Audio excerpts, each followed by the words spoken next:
Hello, Serge here from the Backyard Driving Range. We have a question that came into the website, and it's from Ken in Middletown. And Ken says, I agree with your philosophy of look where you throw and throw where you look. Years ago I decided that if it makes sense in throwing darts or a baseball or bowling, why not try it when putting? For years now I have looked at the hole when putting, not at the ball. On any putt that I feel is realistically makeable, and in parentheses 20 feet or less, he says, I employ this technique on longer putts quite well for me, as my putts per round stats have improved steadily over the years. Would you touch on this subject in one of your daily lessons? It is not for everyone, but it may help others like it has helped me. Thanks much, Ken in Middletown. All right, Ken, that's a good topic, and that's a good point to bring out. And what you're saying is that many golfers in putting, not many, I know of some that have done it, but it's not many. When they get ready to, as they walk in and everything else, and they take their practice strokes, when they line up their putts to their high point where they want the ball to start to, if there's a break in it, or straight at the hole if it's a straight putt, once they line up everything and they get their setup, they no longer continue to look at the ball, but rather look at the target. All right. Now, I think this is really, I'm not going to say no, and because if it works and you've putted better, you're keeping stats and you have proof of it, I think there's no doubt to say that who am I to say not to do it? But I will say there is scientific data that goes the other way in terms of saying that it's better to look at the ball. And y'all know what I think about looking at the ball. I like to look at the ball, and I see the ball and the ground and all the ground around it. And some people say, do you look at a point on the ball or whatever, or just look at it? Well, on long swings, I look at the ball. I just see the ball, and I see the ground around it. And my goal is, this is what I call focus. My goal is that if I can swing from here to impact, and the ball doesn't move and the ground doesn't move, meaning if I take a swing and the ground and the ball come closer, I look like that, then that would tell me that barring an earthquake, the ball and ground can't move. So if the ball is coming closer to me, that has to mean I'm going closer to it. I'm going down. If it's vice versa, if I'm making a swing and the ground and the ball seem to be moving away, then that means I'm standing up. Vice versa, if it's going left or it's going right in my vision, looking at the ball where I see the ball, but the ground all around it, and the ball's always in the center of my vision. That's why the concept of nose at the ball is important. And so you get those perspectives that I just use focus. I just look at the ball. Now, I just recently learned, and I was speaking with a gentleman, and he's done a lot. He's one of these putting coaches, and he's done a lot of work in terms of the psychology or the neurology and the vision of putting. And he's got a book that he showed me, and I'm going to get it and use it and read it pretty soon because it's pretty amazing. But he usually puts a dot somewhere on the ball, and let's say I got a dot right here on this ball. There's a little red dot here, and he wants it to be a very little dot according to this PhD. Person who did the studies that are all outlined in his book, and it's a really big book, sort of like a coffee table sized book, and it's probably 150 pages long, so there's some tremendous data in there. But he puts a little dot over there. Now let's say this dot is right here at 12 o'clock. The point is, you're supposed to move it to about 2 o'clock, so that as you're standing here and the ball being forward in a putting stance position, you can see the dot here, say it at about what would be 2 o'clock if there was a clock up here, right? 12 o'clock. As I'm looking at this ball, that'd be 12, 11, 10. This would now be 1, 2.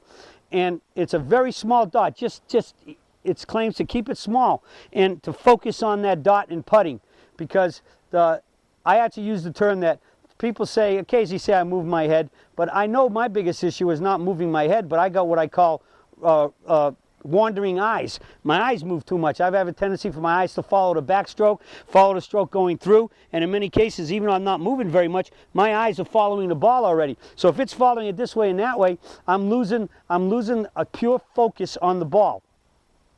And when I started hitting a few putts doing this at the Carolinas PGA merchandise show I went to, where he was over there showing his equipment and things and his services, I did about 5 or 6 of them in a row, and I immediately stood up and I said to myself, I said to him, I said, you know, it feels like this really calms and quiets my eyes staring at that ball, because I've been trying to really quiet my eyes by staring at doing my normal thing, but making sure that once I hit the ball, I could see the ground underneath it. There's a drill sometimes where they say put a coin underneath your ball, and your head, you cannot let your eyes or your head move until you can focus on that coin.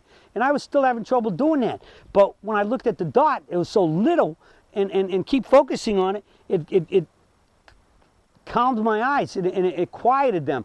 And ironically, he jumped over. I found out a book. He went over there and pulled it out from his briefcase, and he showed it to me. And it had the title of the book, and I can't remember the title, but it says how to get the quietness in your eyes, or something like that was the subtitle.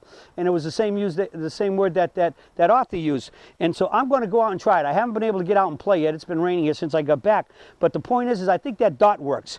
So in that regard, if you find out that the dot works, then looking at the hole is not going to help. But I have seen golfers really putt well. They kept stats and they know it. So I'm not going to say don't do it. So depending on what issues you might have with putting, if it works, do it. I know people practice doing that to get a better feel for distance, especially on long putts.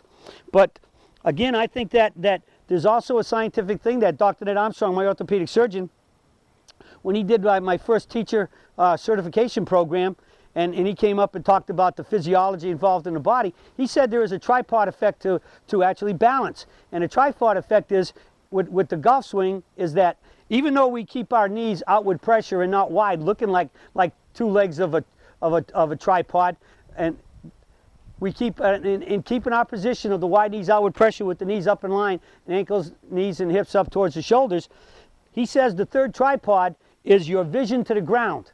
Because that vision helps sustain your balance through your vision sustaining that everything is remaining the same with seeing the ground and the ball that you're looking at.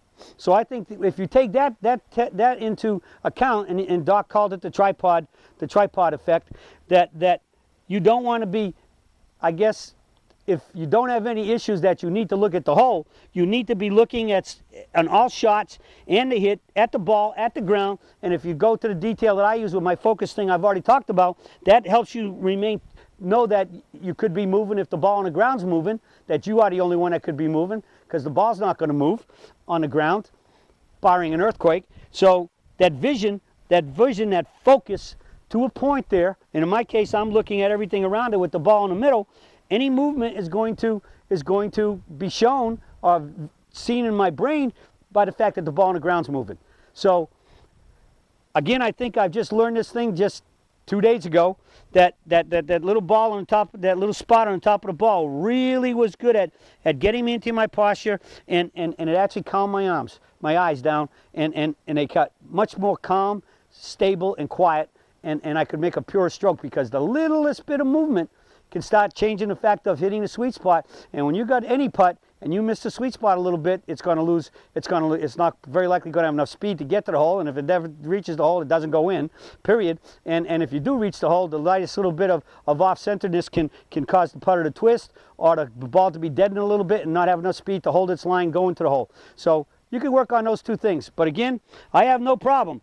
If you like to look at the hole and putt, and it works during play, but it's also probably a pretty good test to start feeling the putts. Just, hey, look at the hole and just go from there. But you better make sure, especially with breaking putts, that you're lining up to your high point, the high point, the apex of the putt, so that it will be breaking to the hole. And so, again, if you got a big break, I think looking at the hole is difficult, because the brain tends to go and makes the stroke go where the eyes are looking, or the last place the eyes look.